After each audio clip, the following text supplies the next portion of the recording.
നമ്മൾ ചിന്തിക്കുന്ന കാര്യങ്ങളല്ല. അതാണ് നേരത്തെ താങ്കൾ എന്നോട് ചോദിച്ചത്.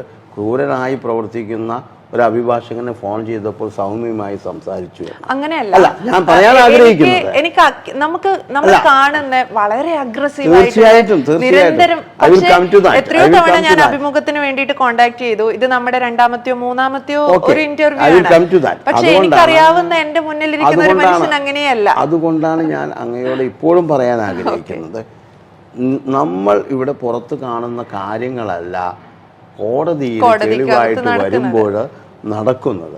അവിടെ ചില കാര്യങ്ങൾ, ഇപ്പോൾ കഴിഞ്ഞ ദിവസം പോലും ഈ പറയുന്ന വന്ദനദാസ് കൊലക്കേസിൽ പ്രോസിക്യൂട്ടർ കോടതി ഒരു കാര്യം പറഞ്ഞു, this witness is subject to cross examination. ആ സമയത്ത് നിങ്ങൾ തലകുത്തി നിൽക്കരുത്. Mean to say every witness are subject to cross examination. അവിടെ നമ്മൾ ചില സത്യങ്ങൾ കോടതിയിൽ കൊണ്ടുവരുമ്പോൾ ഒരു പക്ഷേ ഡിഫൻസിന് പോലും ചില ചോദ്യങ്ങൾ ചോദിച്ചുകൊണ്ട് പ്രോസിക്യൂഷനെ സ്ട്രെങ്തൻ ചെയ്യാൻ പറ്റും.